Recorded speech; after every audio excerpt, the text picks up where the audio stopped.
I teach English language learners, so beginning English. Some students don't have literacy in their native language. So one of the most important things is getting students feeling comfortable and getting a lot of practice, and this gets to both of those things. Recording in iMovie is a way of publishing their work. So when you're writing a paper, the final draft is writing it on a piece of paper. And then when you're speaking, it's hard to create a final published piece. And this gives all the work that they put into practicing, it gives them an end product to say, this is what I was able to accomplish, this is what I can do. And they work really hard because they want it to look good. They want it to sound good, they want to show all of their knowledge and how much effort, because it takes a lot of effort for these students to be able to read fluently, and so it gives them an end product. And then you can compile all of their end products throughout the year and see their improvement. They can also tell their families that are living in the Dominican Republic, in Puerto Rico, show them, give them access to their own website and say, hey, look, this is the work that I'm doing in the United States. This is how much English I'm learning. And other people, wherever they are in the world, they can share the work that they're doing. So I'm going to pass out the worksheet that we're using today. I would like you to start by looking at the paragraph down here, reading it to yourself, right? And then we're going to do it together as a class. So that, depending what the purpose is, I would use different reading selections. But once the passage is chosen, I introduce it to the students. And the first thing I need to do is make sure that everybody understands it. Because if you're focusing on reading fluency, a student won't be able to read fluently or show feeling in their reading if they don't understand what it is that they're reading. So that's the first thing that we need to do, is make sure that every student understands the content of that passage. What are some details about the class that we learned about in this paragraph? Luis?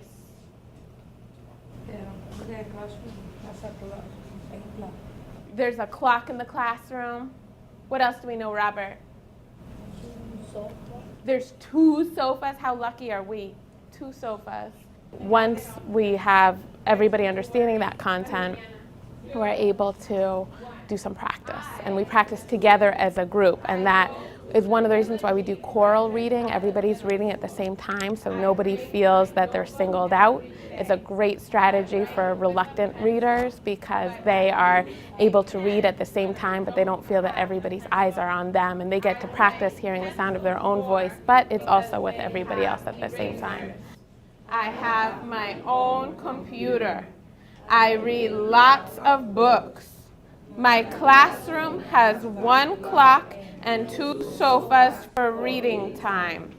So you can do that a couple times, and once you see students feeling that they're comfortable, that's when I switch over and do pair practice. Remember, we are going to be recording reading, so before we record, we're going to watch a video of me recording, and we're going to do some feedback for that video. What did we like? What did I do a good job of? And if I did it again, what could I have done better? There are 2 doors and 3 windows.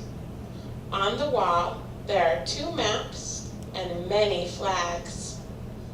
Showing the video of myself doing the reading first is helpful because the students get to practice giving feedback. So let's start with some good feedback. Mariliana? Good, can you tell me that in English? Yeah. With English language learners, a lot of students are hesitant to even try because they don't want to make a mistake. But when you're learning a second language, you have to feel comfortable making mistakes. So hearing feedback, I want students to be able to feel comfortable hearing feedback, if it is positive, if it's critical, so that students can start being self-reflective too about their own work. How could I make this piece better? At this time, we are going to work with our partners, partner A and B, and we're going to practice reading. Windows. On the wall, there are 2 maps and many flags. At the end of the day, we clean the classroom and push in the chairs. I bring my notebook every day. I write with a pencil, but I used to write with a pen. They have erasers. I have my own computer. He read clear. So I heard you say that Luis talked in English. You read clearly, right? It wasn't like that. It was nice and clear. What's great about the feedback when they're working with a partner, and I'm walking around the room, so I'm able to hear the students giving feedback to each other. I can jump in if there's something that I hear, and a student is also self-reflective by giving somebody else feedback that they can also critique their own work. And if they notice a mistake that another student makes, they're more conscious to not make that same mistake themselves. And they're hearing it immediately. They're hearing it right after the practice was done. What's great about having them do the recording themselves is they can go at their own pace. So each student is recording at their own speed, and they have their headsets, which helps them focus on their own machine. So there's a microphone, they have earphones, so they're not distracted what the student next to them is doing. Student, we go to the Clara G. Frederick Ballon Middle School. Hi, bring me. They have 2 maps and many flags. At the end of the day, we clean the classroom and push in the chair. After they finish recording, they're happy with that recording. They didn't need to do it again. They save it. And then they listen to themselves read and follow along. And their job this time is, as they're following along, they need to highlight whatever that grammar focus is. And what they did this time was looking at singular and plural nouns. So they highlighted all the singular nouns in yellow, and then they highlighted the plural nouns in blue or green. Okay, so same thing you did with the blue, I want you to circle the yellow ones. All right? Pay attention right now to our worksheet that we have in front of us. And we're gonna make a list of all of those singular nouns that you found and all of those plural nouns that you found. And so we did a summary up on the board of those 2 kinds of nouns, singular nouns, plural nouns, and then that creates almost a vocabulary list for them to use when they write their own paragraphs. Once every student has finished recording, they post their files on their websites. And that is so that they can share their work. That's the publishing piece, and that also lets me access each of their files without opening up their own computer. It lets me have access to the work that they did.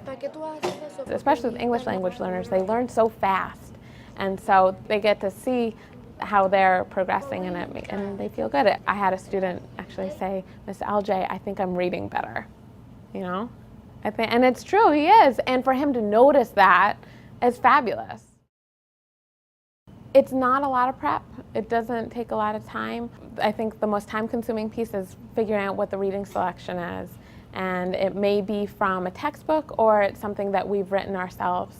Once that's chosen, the checklist is always the same. Those 6 steps are always the same that they have up on the board, and they also have it on their own worksheet in front of them so that they can go through it and check, yes, we did our introduction, yes, we did our practice, yes, we did the recording. So they have that both up on the board and in front of them. And then it's doing the recording myself so that the students get to practice giving feedback. It takes a couple minutes. I'm reading the same passage that they will be reading. And then it's just getting the headsets and the highlighters together. They have to have their computers. They need to be charged. And that's about it.